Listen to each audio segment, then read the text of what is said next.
Amen. I found a website that gives advice on what to do just in case you're going to be fired. And I think that's very useful.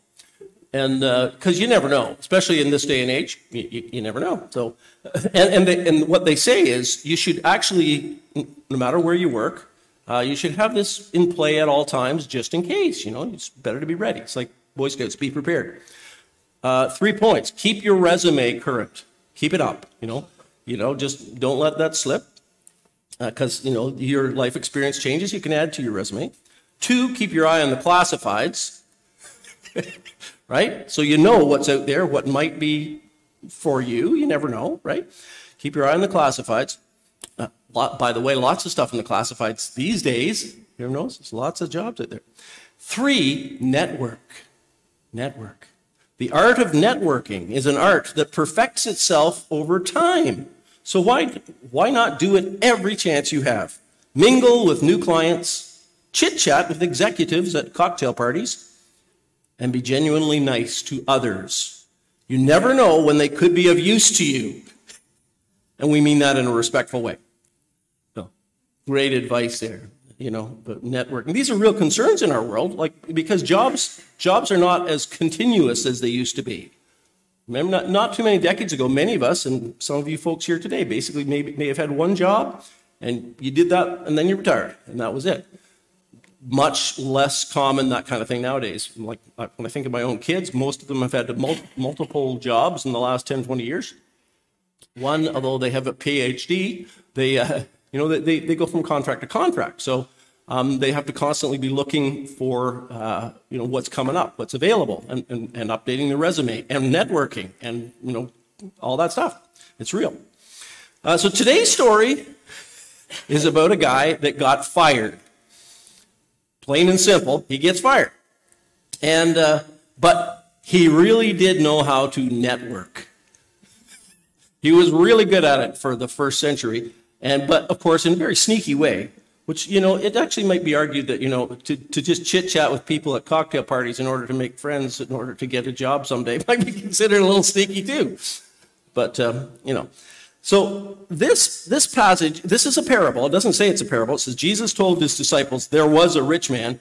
So sometimes it says Jesus told them this parable. It doesn't say that, but it is a parable. It's one of the toughest. And a whole lot of people have looked at this and they're like, what? And even scholars have thrown up their hands in despair and said, I don't know what to do with this. Now, I think there is a very helpful teaching on it, and I think it's an amazing story if we can dig into kind of its context and the background and the way it was perceived when first spoken by Jesus in his day and age and in his crowd. And that's why, once again, I'm going to be referring to this guy, Ken Bailey, who wrote this book, Poet and Peasant and Through Peasant Eyes. And I've lost the book, so was it with you guys I was talking last week or 2 weeks ago? But no, I guess it was when I wasn't here. I was talking about losing stuff. I'm looking for my book. It's like the lost sheep. I lent it to anybody. I forgot, so please bring it back. Anyway, so Bailey spent about 40 years. He's an American, but he spent about 40 years in the Middle East, going from Jordan to Syria to Israel to Lebanon and Egypt and a whole lot of other little countries around there, and going from village to village and learning the languages and understanding the culture. So he has a wonderful amount of insight. A lot of the stuff, a lot of the culture of the Middle East has not changed that much from Jesus' day. And so a lot of the things that were originally in the Gospels, people in that culture understand more readily than we do. We're in a very different culture in the West. Now, here's the thing. So I'm going to try to explain this. And it's a little tricky. And I've noticed that a few people, I lost their attention in Inglesby and Laughlin. So, I don't know whether that's on them or that's on me, so we're all going to have to try harder. So, and I'll try to be as concise as I can be, which is not that concise. But anyway, so in verse 1, we have three characters introduced, and the third one is more important than you realize, and you may not even know it's there. So it says, there was a rich man whose manager was accused of wasting his possessions. So you only hear of two, but there's actually three. So one is a background character. So there's a rich man. Now in Jesus' parables, by and large, the rich man represents God. And I would say that's also true in this parable for our as far as we're concerned. And so then there's the estate manager. So the idea that's conveyed to the people that they would have understood in his days, it's a rich person who owns a lot of property, and they kind of rent it out to tenants. So they're tenant farmers. This was very common in Jesus' world. There were tenant farmers who grew their crops on this guy's land and then paid him accordingly. Okay, so in this case, one grows olives, and thus olive oil, and one grows wheat, thus wheat and bread and stuff. So it looks like that they would have a set fee, not a percentage of the take, but a set fee. It's funny, because the passage that she put, that Lynn just read, had a different figure than mine in my Bible. I have 800, how much do you owe? One says 800 gallons of olive oil, and that one said 900. Another one, and then the next one was 1,000 bushels of wheat. So that would be probably their yearly cost for renting this property. And it didn't matter whether they did well or did poorly, right? So you want to have a good crop. If you have a good crop, you make a lot. If you don't have a great crop, you still got to pay. You got to pay the landowner, the rich man. So this estate manager is the guy who's the go-between between the rich guy and the tenants. He's the one that collects the rents and writes it all down and keeps track of it and it keeps the relationship going and all that kind of stuff. The third character is the community, because it says here, he was accused of wasting his possessions. By whom? By whom? Well, by people in town, people in the community, people in the village. So one of the things that Bailey points out again and again, and the thing we don't get, especially if we're city folk, maybe a little bit more in rural areas, is that whenever Jesus describes these scenes, whether it's, the Good Samaritan or the prodigal son, there's a whole community envisioned around the story as it's taking place. And a whole lot of people in the village who know everything about everybody. They know everything about everybody all the time. Now, you may live in wonderful privacy. Most of us do not in these little villages. So, the smaller the village, the more people know about everything everybody else does. Haliburton is not really an exception. In the city, lots of people don't even know their neighbor. Here in town, Peggy and I can go for a walk. I think I told you about this a few weeks ago. There's a lady who has a porch, and she and her mom sit out there, and I just stop and chat, and I know everything in the neighborhood after a little while, 15 minutes. And if not, I ask Jane. She knows the rest.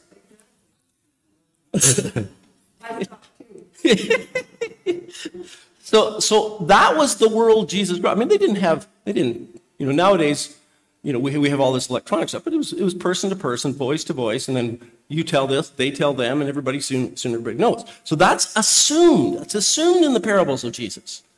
And we have to always keep that in mind. That's important here. And so they hear a lot of things that you and I as Westerners don't hear. So what happens is, he says, so he called him in and asked him, what is this I hear about you? Or maybe he said, what is this I hear about you? Give an account of your management, because you cannot be manager any longer. But he starts out with a question. What is this I hear about you? I don't know if you've ever been called up on the carpet or fired. The first thing they do is start asking you questions like, what were you thinking? Like, where have you been the last 2 weeks? Why aren't you showing up? And, how come you can't leave that early? What were you thinking? I haven't been fired yet, but I worked at the Pine Stone back in 1979, the year Peggy and I got married. I worked at the Pine Stone for a couple of months that summer, and I was a cook's assistant, so I was like in the lowest of the low in the kitchen, and I was terrible. And I think it was a Friday night, and this is the Pine Stone, it was fairly, how should we describe it? Fairly upscale for Haliburton County, and so we were supposed to be providing some pretty good meals. Well, this Friday, the chef was sick or something, so there was this other guy who was I was like 22 or something, And this other guy was like 17, but he knew how to cook, fortunately. And they put him in charge. But, you know, he did his best, and I did my best, but it was so, we were just so overwhelmed with the orders coming through from the waitresses. And so we didn't know what else to do but crack jokes and stuff. So we're cracking jokes and doing what we could, and nobody was happy. Guests weren't happy, the waitresses weren't happy. And the next morning we got called up on the carpet in the chef's office, and I thought that was it. I thought it was done for. No, he did not fire us, but he gave us a little bit of, it was, what were you thinking? What was going on? How come you were joking around? And there was a lot of questions. But this is a very realistic perspective, of what might happen. You get called up and you get a question, what is this I hear about you, right? Now, the thing that the first listeners would pick up on, and that we can pick up on too, is that he does not respond to that. He says nothing. He does not defend himself. He has no excuses. And guess what that means? It's true. He's bad at his job. He's wasting the master's possessions. He's basically a thief of some kind, probably. At least he's incompetent. And so he has no excuse. And the story goes on. So he basically says, turn in the books. Turn in the books. Bring in the accounts. Now, part of his job would have been to keep a ledger, to keep track of all the things that were owed to the master. Now, it would not look like one of these bound books. It would look like a scroll, because that's the way they wrote things back in those days. It's before they invented binding, book binding. So there would have been a scroll, and there would be an agreement with the amount there. So he says, come on, and notably he says, so he called in each one of his master's debtors. He asked the first, how much do you owe my master? I've jumped ahead of myself, though. I'm going to come back to that. So, but just remember that this is his job. He keeps the ledger and the record of what is owed and what is paid and so on. So he makes no response when he's fired. He says to himself, what shall I do now? My master is taking away my job. I'm not strong enough to dig, and I'm ashamed to beg.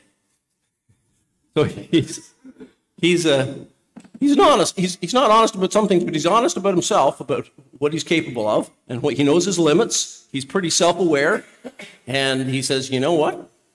Well, he's an accountant, so he doesn't have any physical. Sorry, if you're an accountant. He doesn't work out much, so he's not about to go and dig in fields. And although in his day it would be common if you lost your job to start begging, because they did not have EI and they did not have Canada Pension, they didn't have the social net that we have in our world. None of that. It was very common for people to just take up begging. It was perfectly legit. But he says, I'm too proud for that. So he knows that about himself. So then he says, I know what I'll do. I know what I'll do so that when I lose my job, people will welcome me into their houses. So we're not told what his plan is yet. He just says, I got it. That's great storytelling. I don't know if you notice, you watch TV shows or read books, there'll be some problem will be portrayed, will be set up with a problem, and then someone says, oh, I know. Then they'll go to commercial or something like that. I don't know if you guys watch Harry Potter. No? You should have watched Harry Potter. It's classic. Anyway, so we read it to my kids, and then we watched the movies and all that stuff. So one of the stories in the stories is everything's going off, awful, everything's not working out. And one of our lead characters, Hermione, the lead girl, at Hogwarts Castle, that's where they train wizards. Well, Dumbledore, the head wizard, he says, okay, Hermione's brilliant, so she's always the top of her class. And he gives her this little device, and it's a time machine. And all we know, and now she says, Hermione says, oh, now I know what to do. And you're left hanging, right? Well, of course, she uses the time machine, goes back and fixes everything, so everything's good. But at first, you're not told that. You just said, oh, I know what to do. This is exactly what happens here. It's classic storytelling. I know what I'll do so that when I lose my job, people will welcome me into their houses. Okay, so that's all we're told. Then we're told what he does. He called in each one of his master's debtors or tenants, and he asked the first, how much do you owe my master? Now, notably, already his sneak is on. because it's not his master anymore. He's been fired. But he's going to get away with this. So let me just see if I missed something here. I know what I wanted to mention. This is important too. So notably, when he is fired, he's just told, you can't work here anymore. He is not scolded severely. In the Middle East, that would be at least the minimum. You would be scolded within an inch of your life, probably forced to pay back the stuff that you'd lost or squandered or whatever had happened to it. You'd be forced to pay back. And if you wouldn't pay it back, you'd have to go to jail or maybe get beaten.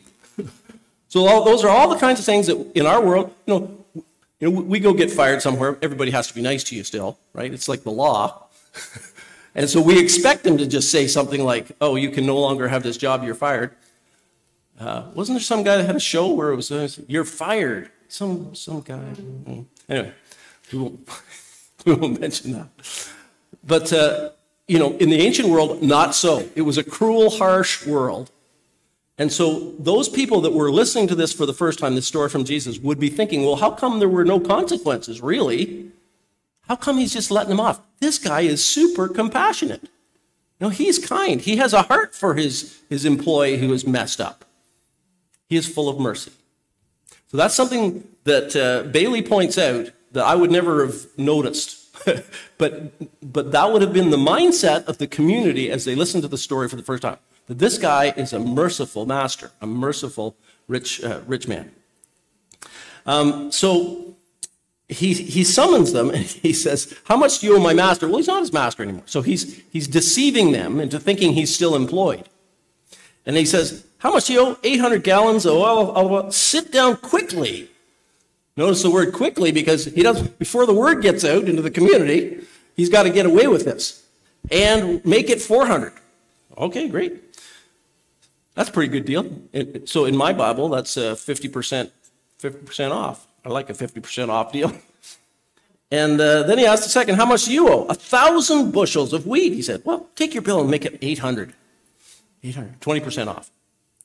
And that's the end of the story per se. Then the comment Jesus makes is, the master commended the dishonest manager because he had acted shrewdly. Which throws us right around the loop. What? The master commended the dishonest steward. No, here's what he has done. He's given them we'll call them hasty reductions.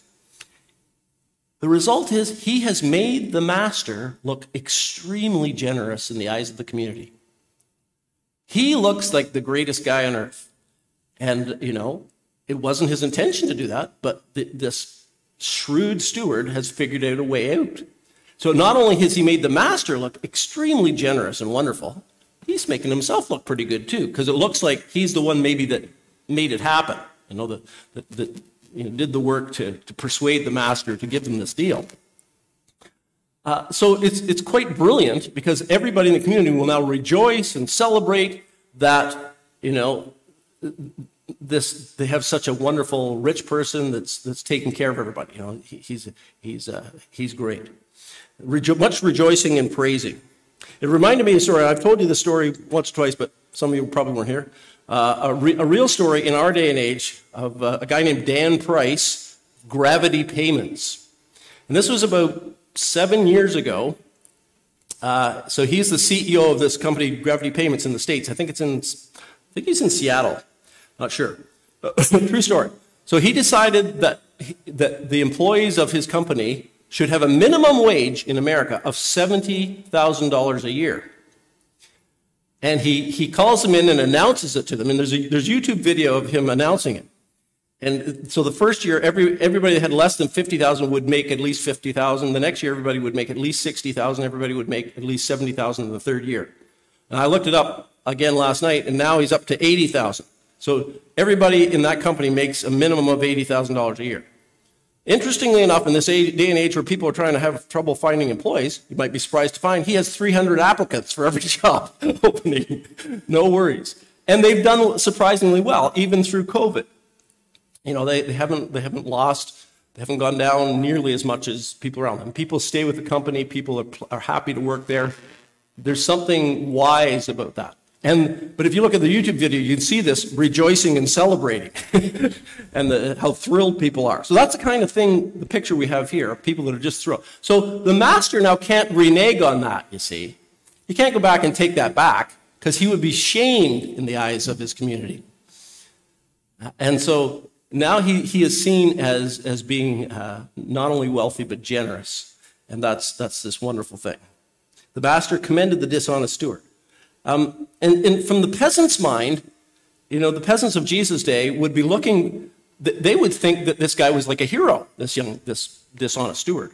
Look at how he got away with this, because they love the stories of the little guy getting it over the big guy. And if you look at the Bible, the Hebrew Bible, the Old Testament, it's full of stories of the little guy getting it over the big guy, or, rags to riches kind of stories that people loved and the Jews loved. Joseph, who was a slave in Egypt, becomes prime minister. Yay! It's amazing. David, who's a shepherd boy out in the fields, with his little slingshot, he takes down Goliath the giant. Yay! Amazing story. Esther, the story of Esther? Esther was a Jewish girl in captivity, beautiful girl, and her uncle Mordecai took care of her. And they're, Jews, they were supposed to be killed. There's supposed to be the killing of the Jews in the story of Esther. I'm giving the story away, but Esther becomes queen, and Mordecai becomes prime minister. Now, if that ain't rags to riches, that was the most popular book in the Old Testament back in basically, Jesus' time. There's more copies of that book around, like in ancient copied copies, than any other book in the Old Testament. So that tells you something about how they love those kind of stories. Now, Bailey sums this up like this.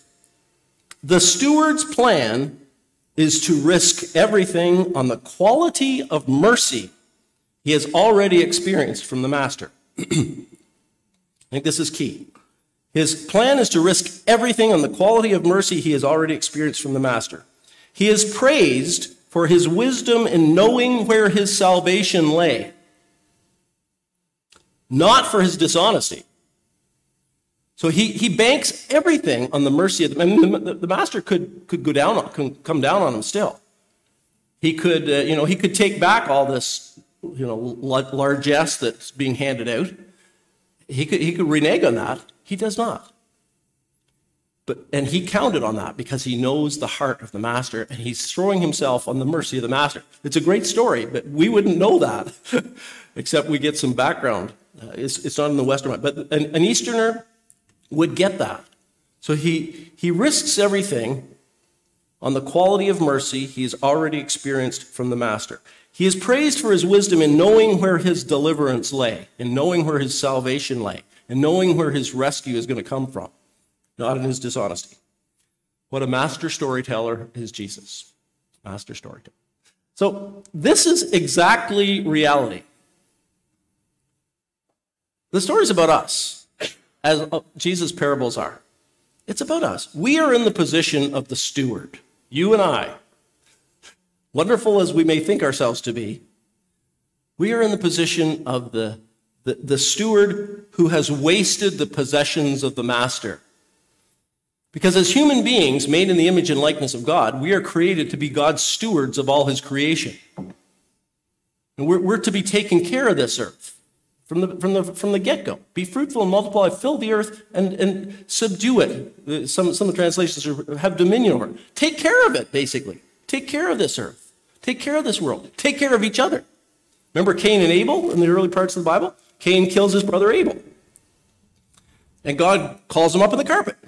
To, what's going on? What'd you do? Where's your brother? And the questions again. What's he say? Am I my brother's keeper? Guess what? Yes, you are. We are. We are our brother's keeper. We are one another's keepers. That's our job as God's creatures made in his image and likeness. And how good are we at all this stuff? I mean, we're trying, I guess. But we know if we look at the history of the human race, we are terrible failures. We're all like this unjust steward. We have wasted our resources. We have wasted our possessions that have been entrusted to us. This is the hard part of the sermon, but it's the reality of your life, my life, and everybody else, every other human being except for Jesus himself. We messed up. And our only recourse, like this guy, is to throw ourselves on the mercy of the Master. That's all we got. And so this is a parable really about the gospel. He calls us to account, and we have nothing to say.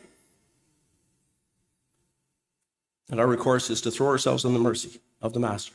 It was proven, this mercy was shown to us, I don't know, it couldn't have been shown more clearly than at the cross, where Christ, the Son of God, lays down his life for all the rest of us, that we might be forgiven, that we might be reconciled, undeservedly, and that we might actually be with him forever and be utterly, totally, completely forgiven.